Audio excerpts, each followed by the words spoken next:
અને હવે વાત કરીશું નકલીની માયાજાળ વિશે। રાજ્યમાં હજુ કેટલા નકલી આ એક સવાલ થઈ રહ્યો છે।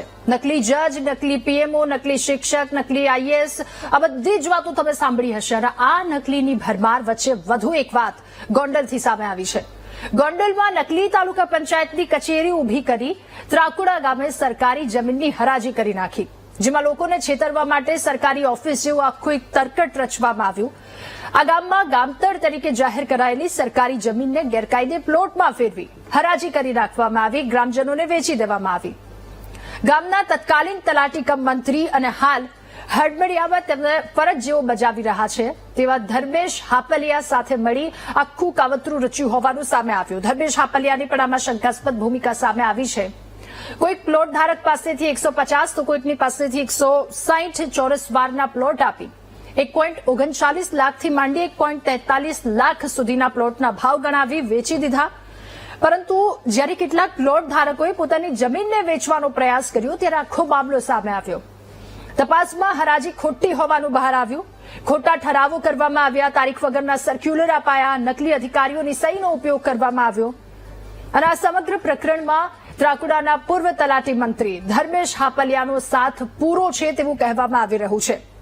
તેથી જિલ્લા પંચાયત અને વહીવટી તંત્ર તપાસ કરે તો આજે કૌભાંડ કરનારાઓ છે એ બેનકાબ થશે। ગરીબ ગ્રામજનોને એમની રકમ પરત મળશે। ગોંડલ તાલુકા વિકાસ અધિકારી મિલન ઉકાવાલાએ પણ આ મામલે જવાબદારી લેવાના બદલે હાથ ઊંચા કરી દીધા, જે સ્થાનિક શાસનની બેજવાબદારી દર્શાવે છે। એક તરફ લોકો હેરાન થઈ રહ્યા છે, બીજી તરફ અધિકારીઓના હાથ ઊંચા કરી દેવા। એક સવાલની સાથે આજનો મહામંથનનો બીજો મુદ્દો કરવો છે કે હવે નકલીની માયાજાળથી બચાવી લો। નકલી કોર્ટ કચેરીઓ ઊભી થઈ જાય છે ત્યાં સુધી તંત્ર શું કરે છે? ખિસ્સા ભરવાની લાઈમાં લાંચિયા સરકારી કર્મી મર્યાદા કેમ ચૂકે છે? આ તમામ સવાલોના જવાબ મેળવીશું મહામંથનના બીજા મુદ્દામાં।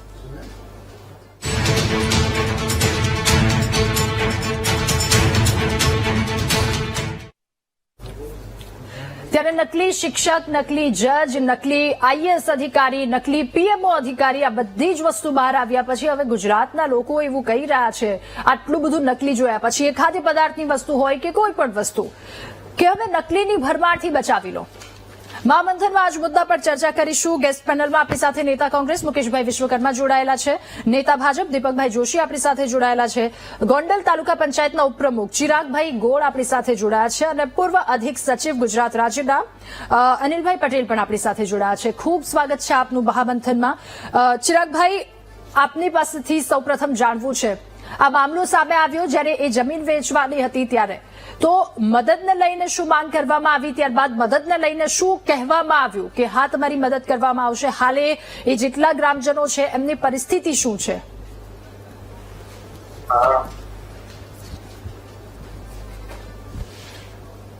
ચિરાગભાઈ, અવાજ આવી રહ્યો છે આપ સુધી?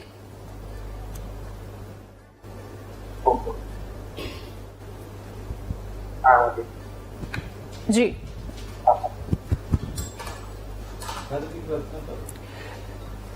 ચિરાગભાઈ, આ મુદ્દે આપની પ્રતિક્રિયા શું છે? ચિરાગભાઈ, શું જણાવશો આપ?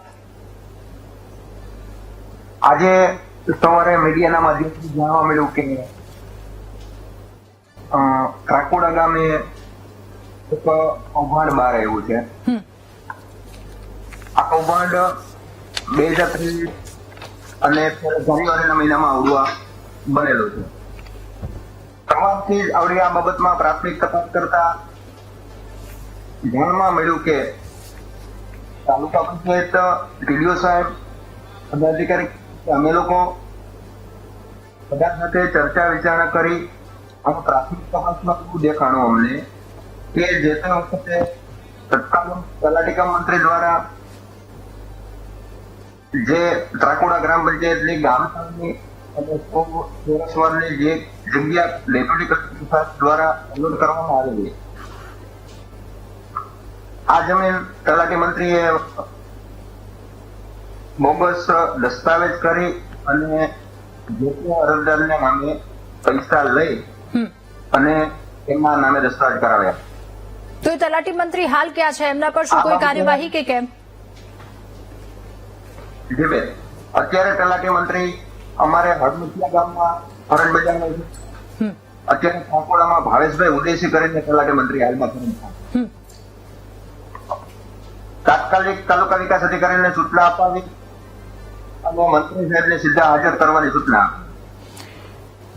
આ સિવાય આ બાબતમાં જે પણ સંડોવાયેલા છે તત્કાળ એમને તપાસ કરી અને કાયદેસરના પગલા લઈ અને કાયદેસરની કાર્યવાહી કરવા માટે તાલુકા વિકાસ અધિકારીને સૂચના આપી. ઓકે અનિલ સર, હવે આપની પાસે ત્યારબાદ જી ચિરાગભાઈ આપની પાસે આવું. સર, આપની પ્રથમ પ્રતિક્રિયા મેળવવી છે. આ મુદ્દે આખું કૌભાંડ બહાર આવ્યું છે, જે રીતે ગરીબ લોકોને છેતરવામાં આવ્યા છે, શું કહેશો આપ?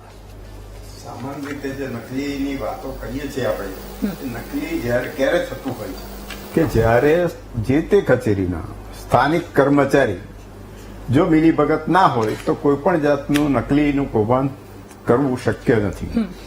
અને એને માટે સામાન્ય રીતે જો સરકારે જો આ બાબતને વિચારવી હોય તો ઓનલાઈન આખી સિસ્ટમ કરી દેવી જોઈએ અને એ આખી પારદર્શક હોવી જોઈએ કે જેને કારણે કોઈ પણ જગ્યાએ માની લો કે કોઈ પણ તાલુકા કે કોઈ પણ ગામનો દાખલો કે કોઈને નામે જમીન કરવી હોય કે કોઈ દસ્તાવેજ લેવો હોય તો એ આખી સિસ્ટમ સેન્ટ્રલ સુધી એટલે કે રાજ્ય કક્ષા સુધી એનું નિયમન થતું હોવું જોઈએ, એનું સુપરવિઝન થતું હોવું જોઈએ. આ તો તમે જુઓ કે કેટલા વખતથી શરૂ થયું અને ક્યારે પૂરું થયું. આ આખી પ્રક્રિયા એટલા લાંબા ગાળાની થઈ તો કોઈ પારદર્શકતા ન હોવાને કારણે આ થયું. કારણ કે જે મેન્યુઅલી આપણે કરવામાં આવે છે અને મેન્યુઅલી એટલા માટે કરવામાં આવે છે કે આવા કૌભાંડો કરી શકે. આ કૌભાંડો કરવા માટે જ, અને આમાં કોઈ કર્મચારી એકલા ન સંડોવાયેલા હોય, આની સાથે આખી મિલીભગતની ચેનલ હશે, આખું તંત્ર એના માટે જવાબદાર છે. એટલે હું તો એટલે સુધી કહું છું કે હું તો રાજ્ય સરકારમાં કામ કરી ચૂક્યો છું અને જે તે વખતે આ પારદર્શકતા લાવવા માટે એક આખું સોફ્ટવેર ડેવલપમેન્ટ કરવામાં આવ્યું હતું. અને એ સોફ્ટવેર એવું હતું કે તમે કોઈ પણ ગામ લો કે કોઈ પણ તાલુકો લો, કોઈ પણ જિલ્લો લો, કોઈ પણ જગ્યાએ કોઈ પણ કામગીરી થઈ હોય તો એ જે તે દિવસે એની એન્ટ્રી થઈ જતી હોય છે. જે રીતે તમે ટિકિટ બુકિંગ કરાવો છો અને ટિકિટ બુકિંગમાં માની લો કે કોઈ કેન્સલ કરાય તો વિધિન ફ્યુ સેકન્ડમાં એ કેન્સલ થઈ જતી હોય છે. એ જ રીતે કોઈનું નામ દાખલ કરવું હોય તો એને માટે એને જે સફિશિયન્ટ એના દસ્તાવેજી પુરાવા રજૂ કરવાના હોય એ તરત ને તરત એ ઓનલાઈન આવી જવા જોઈએ.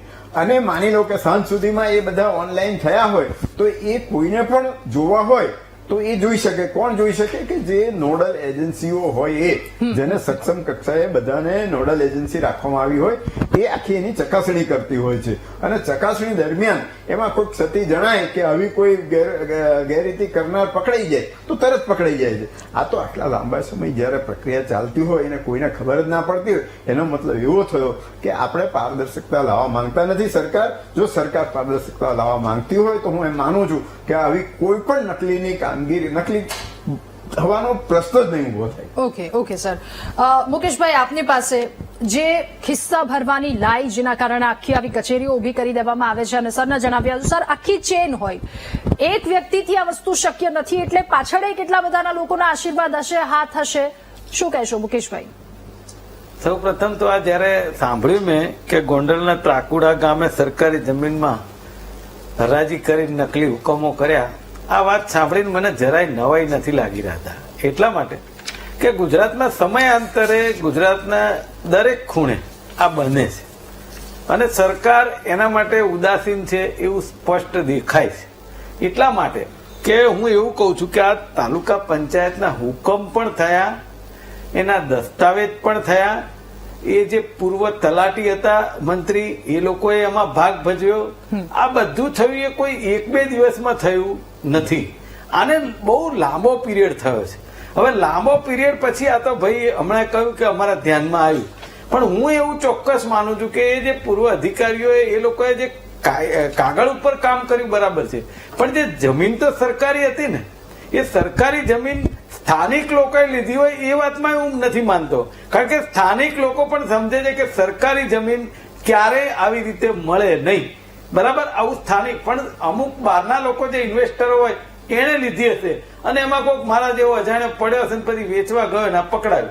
પણ હું કઉ છું કે આ સરકાર નું ડિપાર્ટમેન્ટ જે છે, વિજિલન્સ ડિપાર્ટમેન્ટ જેને આપણે કહીએ છીએ, શું કરે છે? આ સૌથી મોટો સવાલ નથી? તમે અત્યારે ગુજરાતમાં જુઓ તો આ તાલુકા પંચાયત હોય, આઈપીએસ હોય, આઈએસ હોય કે કે પીઆઈ હોય, ડીવાયએસપી હોય કે ફૂડની અંદર હોય, કોઈ જગ્યા એવી બાકી નથી જે અસલી નકલી, અસલી નકલી. અને હવે તો એક શબ્દ લોકોને વણાઈ ગયો છે. ક્યાંક જઈએ ને તો આપણને એમ થાય કે આ અસલી છે કે નકલી. હમણાં એક સર્વર ડાઉન હતું તો બધા કે તમારું સર્વર અસલી છે કે નકલી.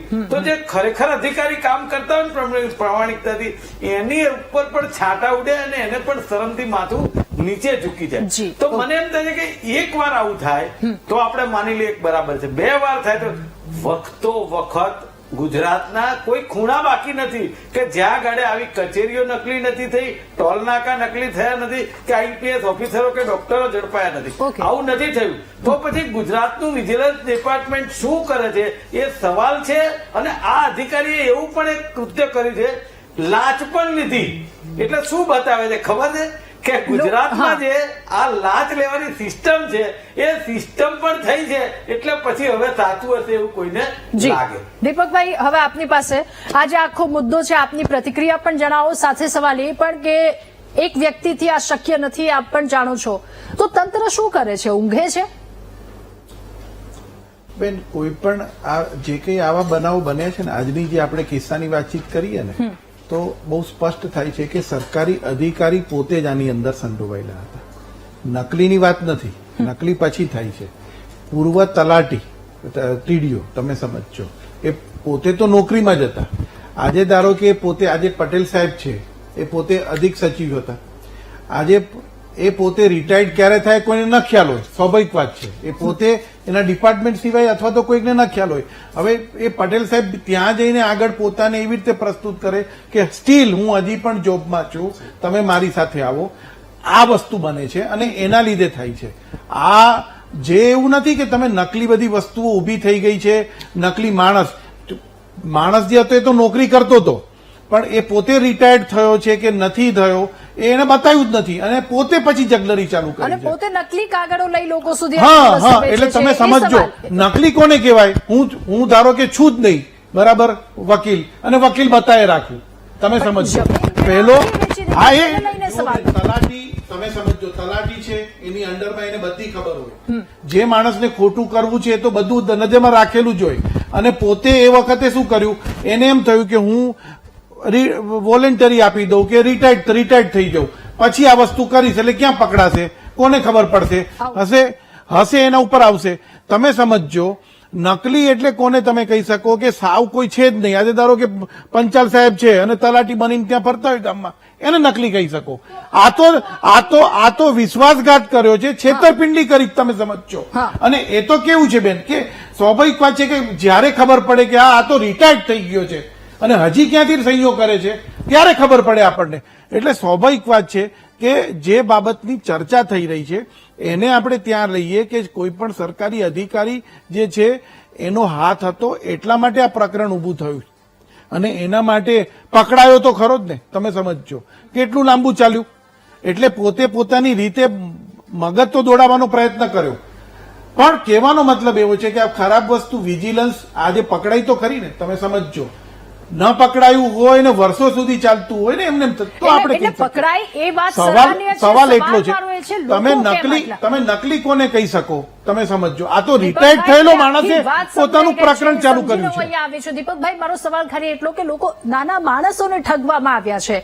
2-2 લાખ રૂપિયા જેને આપ્યા છે, હવે એક વ્યક્તિ કેવી રીતે ભેગો કરતો હોય એને લઈને અહીંયા એક સૌથી મોટો સવાલ ઉઠી રહ્યો છે.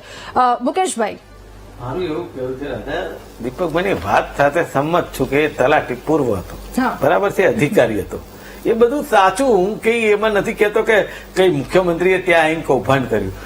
મારું ધ્યાન છે વિજિલન્સ ઉપર. એ તમારા વખતમાં થતું હતું. જો દીપકભાઈ, જો હવે તમે રાજકારણ તમે છોડી દો. તમે મુખ્યમંત્રી શું કામ? તમે સમજો, જો એક વસ્તુ તમને નહીં બેન, જો એક વસ્તુ તમને કહી દઉં કે એક પોસ્ટ એવી છે કે જે રિસ્પેક્ટેબલ કોન્સ્ટિટ્યુશનલ પોસ્ટ છે, એના વિશે તમે ના બોલી શકો. આજે તમે આવી રીતે કેવી રીતે બોલી શકો? તમે યાર એક જવાબદાર પ્રવક્તા છો.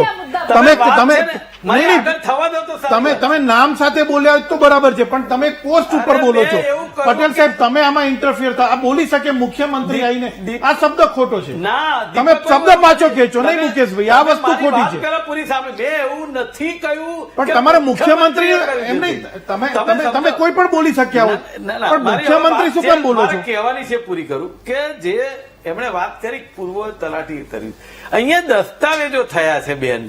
આપણે કર્યા છે ને, એને જ કર્યા હશે. ના, એ તમારી તપાસ થશે ને ખબર પડશે. તમારા ત્યાંના ભ્રષ્ટ લોકલ જે આગેવાનો હોય મિલેલા તો જ થાય. નામ આપો, બોલો નહીં, ગુજરાતમાં- નામ આપો. ગુજરાતમાં એવી રીતે online થોડું દસ્તાવેજ- થતું હશે, વાત કરો છો. ગુજરાતમાં ઓનલાઈન દસ્તાવેજ થાય છે અત્યારે. મેં આજે જ દસ્તાવેજ કર્યો છે. કેવી રીતે થાય? આવી રીતે તમે કઈ રીતે સરકારનું એક્સેસ મળ્યું? કચેરીનું એક્સેસ કેવી રીતે મળ્યું? ઓનલાઈન તમે દસ્તાવેજ એમ કહો છો કે ડિજિટલાઇઝેશન થી પૂર્વ કરેલું છે. ના, તમારી વાત ખોટી દીપકભાઈ. શું ખોટી? એક્સેસ કેવી રીતે મળ્યું? મને એમ કહી દો. આ દસ્તાવેજ જે થઈ ગયા એનું એક્સેસ કેવી રીતે? અરે ભાઈ, એ તો તપાસનો વિષય છે. એને ના, ક્યાં હવે સહીઓ કરી? હવે તમે ઊંધા એ તો માટે તપાસ કાઢી ક્યાં લીધા. ઊંધા રવાડે? ના, ના, ના. ઓનલાઈનમાં દીપકભાઈ, પોતે advocate છો, ઓનલાઈનમાં સાહેબ ચીટિંગ થાય ખરું? તમે મને કહો. ના, એક્સેસ ના થાય. રીતે મળ્યો. તમે એટલો જ જવાબ આપો કે આ જે દસ્તાવેજનો એક્સેસ મેન્યુઅલ છે. કે ના, મેન્યુઅલ નથી. તમારી પાસે જે દસ્તાવેજ લાવો, બતાવો મને કયા છે. ઓનલાઈન ચલાવો online તો. સાહેબ થાય છે અરે દસ્તાવેજ. તમે મને આપો ને, બતાવો ને તમે મને. અરે દીપકભાઈ, તમને એને શું ખબર કર્યું એ છે? તપાસનો ઓકે, વિષય ઠીક છે. અનિલ સર, હવે આપની પાસે આપને શું લાગી રહ્યું છે આ નકલીની માયાજાળથી લોકોને કેવી રીતે બચાવી જો આમ શકાય? એક જ વસ્તુ છે, જો તમારે આ જે ખોટું થઈ રહ્યું છે, માની લો કે ત્યાં જમીન આખી નાખી વેચાઈ ગઈ કે એના પ્લોટ પડાઈ ગયા, આ ક્યારે બનતું હોય છે કે સ્થાનિક કર્મચારીથી લઈને સ્થાનિક નેતૃત્વ, સ્થાનિક લોકો આમાં બધા જ ભાગીદાર હોય છે, તો જ આ કૃત્ય થઈ શકે છે. આને માટે એક જ વસ્તુ છે કે તમારે સંપૂર્ણ પારદર્શક થઈ શકે એવું ઓનલાઈન સિસ્ટમ ઊભી કરવી જોઈએ, અને આ online system day to day monitoring થવી જોઈએ. એનું તાલુકા કક્ષાએ મોનિટરિંગ થવું જોઈએ, જિલ્લા કક્ષાએ મોનિટરિંગ થવું જોઈએ, અને રાજ્ય કક્ષાએ થવું જોઈએ. એનો રિપોર્ટ એના માટેની ઓથોરિટી હોય. એના સિવાય આ ઓનલાઈન જે સિસ્ટમ છે કે એમાં ડેટા એન્ટ્રી કરવાથી લઈને જે કંઈ આગળની કાર્યવાહી કરવાની થતી હોય એ માત્ર એ ઓથોરાઇઝ વ્યક્તિ જ કરી શકે, નહીં કે એનો શું કહેવાય તલાટી કે તેનો સામાન્ય કર્મચારી. એમાં દરેક કચેરીઓમાં એનો નોડલ ઓફિસર હોય કે જે ડેટા એન્ટ્રી કરે, એ ડે ટુ ડે અપડેટ થાય. તો હું એમ માનું છું કે આ કોઈ પણ સંજોગોમાં થઈ શકે નહીં. બીજી વસ્તુ, આ જયારે પકડાયું છે તો એને માટે દાખલો બેસાય, દ્રષ્ટાંત બની રહે એવું આના ઉપર એક્શન લેવું જોઈએ રાજ્ય સરકારે, જેથી ભવિષ્યમાં કોઈ પણ જગ્યાએ આવું કૃત્ય ફરી થાય નહીં. બિલકુલ. આ એક અગમચેતી દરેક કક્ષાએ લેવી જોઈએ. જી. અને રાજ્ય સરકારે જે વિજિલન્સ ડિપાર્ટમેન્ટ છે, વિજિલન્સ ડિપાર્ટમેન્ટે આમાં મહત્વનો રોલ તાત્કાલિક ભજવવો જોઈએ, અને એને આ જે કોઈ કર્મચારીઓ આની સાથે ભળેલા હોય, કારણ કે આ કોઈ એક તલાટીથી ન થઈ શક્ય નથી. જી સર. એક સીધી ને સાદી વસ્તુ છે. તલાટી બહુ તો એનો કાગળ તૈયાર કરે, હા. પણ અત્યારે તો પૂર્વ તલાટી છે, એટલે હાલનો તલાટી પણ આની સાથે જોડાયેલો હોવો જોઈએ એવું મારું માનવું છે. Okay, okay. અથવા એને અંધારામાં રાખીને, અથવા એને જો તીડીઓ કક્ષાનો ક્લાસ વર્ગ 2 નો બી કર્મચારી અને સિવાય આ શક્ય નથી. અને બીજું પંચાયતના જે પદાધિકારીઓ છે એ પણ આમાં સીધી રીતે કે આડકતરી રીતે હોવા જોઈએ. ઓકે, તો ઓકે, જ સર. આટલું મોટું કૌભાંડ, આટલી મોટું કૃત્ય થઈ શકે, કારણ કે આ જી. તો બહુ લાંબા ગાળાની પ્રોસિજર જી, છે. જી. 5 એકર જગ્યામાં 1.5 કરોડના પ્લોટ કર્યા છે. એક વસ્તુ સમજો મારી પાસે કે સમય- તમારા બાજુમાં હા. કોઈ પ્લોટ હોય અને સામાન્ય કોઈને ખબર પડે તો એ વાત વહેતી તમને અઠવાડિયા કે 10 દિવસમાં 15 દિવસમાં પહોંચી. આ તો ખાસો જી, જી, સમય જી, થયો, સર. આખા પ્લોટો પડી ગયા, આખું વેચાઈ ગયું. તો સંપૂર્ણ એમાં ઇન્વોલ્વ હોવા જોઈએ સ્થાનિક લોકોથી લઈને બિલકુલ. અને અહીંયા પારદર્શિતા લાવવાની. ચોક્કસ તપાસનો વિષય, પણ હવે આ તપાસ દ્રષ્ટાંત બેસે એવું આમાં જી સર, મારી પાસે પગલું સમયનો લેવું અભાવ જોઈએ. છે. આપ સૌનો આભાર મહામંથનમાં અમારી સાથે જોડાવા બદલ, આ મુદ્દા પર ચર્ચા કરવા બદલ. તો હવે એક દ્રષ્ટાંત બેસે એ પ્રકારની કાર્યવાહી કરવામાં આવે કે જેના કારણે આવી બીજી વસ્તુ ઊભી ન થાય. મહામંથનમાં હાલ બસ આટલું જ. વધુ સમાચાર અપડેટ્સ માટે આપ ડાઉનલોડ કરો VTV ન્યૂઝની એપ્લિકેશન. નમસ્કાર.